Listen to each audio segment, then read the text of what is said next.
मशहूर एंकर और पत्रकार रोहित के निधन पर रूबिका के आंसू झलक गए। भाजपाई बोले कि हमें भी डर लग रहा है। कांग्रेस नेत्री फूट फूट कर रोने लगी।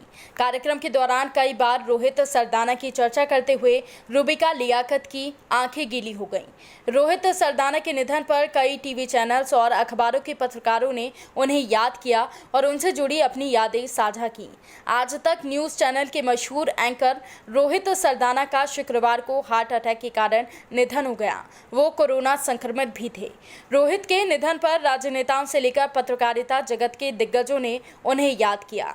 रोहित सरदाना को याद कर उनकी पूर्व सहकर्मी रही एबीपी न्यूज़ की एंकर रूबिका लियाकत की आंखें गीली हो गईं। इस दौरान उनके डिबेट शो में मौजूद रही कांग्रेस प्रवक्ता रागिनी नायक भी भावुक हो गईं। इसके साथ ही भाजपा प्रवक्ता संबित पात्रा ने कहा कि आज मुझे भी डर लग रहा है।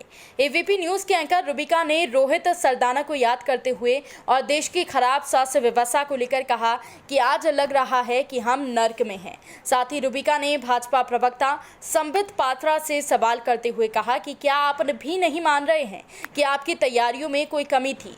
इस पर भाजपा प्रवक्ता ने कहा कि रोहित सरदाना के साथ हर दूसरे दिन मेरा मिलना जुलना होता था। आज हर किसी को डर लग रहा है, आपको भी डर लग रहा है और मुझे भी डर लग रहा है, लेकिन मैं सिर्फ इतना कहूँगा कि आप डरिए मत। हम कम से कम देश को ये तो कहें कि आप हिम्मत के साथ काम लें। साथ ही पात्रा ने ये भी कहा कि आज हर जगह विभत्स दृश्य देखने को मिल रहे हैं। जो भी काम कर रहे हैं वो कम पड़ रहा है और आज हम रोहित सरदाना को नहीं खोते। इस दौरान डिबेट में मौजूद रही कांग्रेस प्रवक्ता रागिनी नायक ने कहा कि आज तो मेरा डिबेट करने का मन नहीं था, लेकिन रोहित सरदाना के बारे में एक दो बात करने के लिए ही मैं आज एक डिबेट शो में शामिल हुई हूँ। आगे रागिनी नायक ने कहा कि रोहित और मैं करीब 15 साल से एक दूसरे के दोस्त थे। हमारे विचार नहीं मिला करते थे, लेकिन इसके बावजूद भी हम अच्छे दोस्त थे। डिबेट में तीखी बहस होने के बाद भी हम काफ़ी बातें किया करते थे।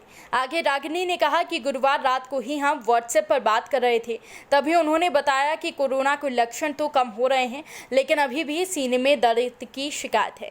आज सुबह पता चला कि उनका देहांत हो गया। इतना कहने के बाद रागिनी नायक रोहित सरदाना को याद कर भावुक हो गईं और फूट फूट कर रोने लगी।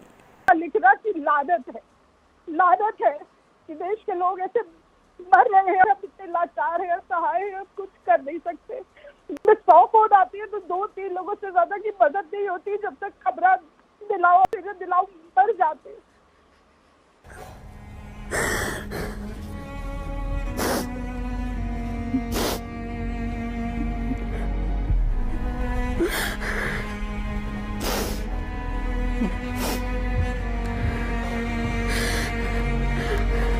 रोज एंकरिंग करते हैं हम लोग यहाँ बैठ के, रोज मिलते हैं।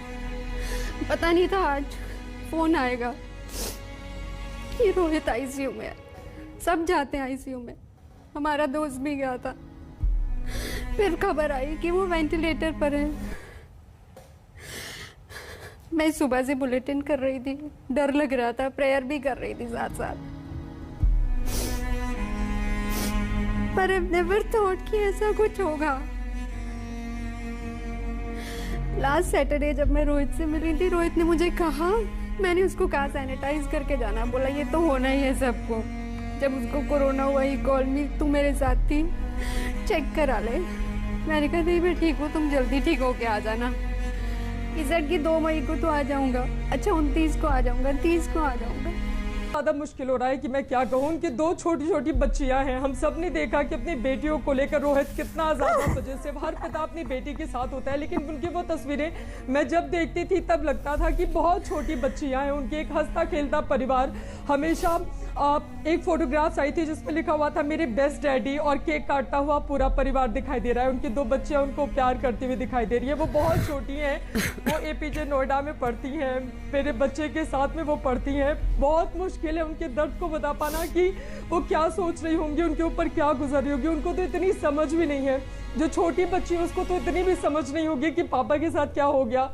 और मैं ही अब जब से उनकी तबीयत बिगड़ी थी, रोज शाम के 5 बजे मैं दंगल करती थी लगातार। हम लोग सोशल मीडिया पर जब उन्होंने लिखा कि 1 हफ्ते हो गए हैं मुझे आइसोलेट हुए और मैं ठीक हो रहा हूँ अब धीरे धीरे, हम सब ने प्रार्थना की थी कि बहुत जल्द आप वापस आए और फिर से अपना कार्यक्रम शुरू करें। लेकिन जिंदगी का ये दंगल वो इस तरह से हार जाएंगे, इसकी श्रद्धा नहीं हो केवल, योद्धा हो रण के थल में। तुम प्रेरणा हो सबकी, कल आज या कि कल में। हर शय की तुम हो ताकत, ममता की हो तिजोरी। चट्टान सी प्रबल हो, रेशम की तुम ही डोरी। निर्मित है तुमसे सृष्टि, प्रश्नों में तुम ही हल में। तुम प्रेरणा हो सबकी, कल आज या कि कल में।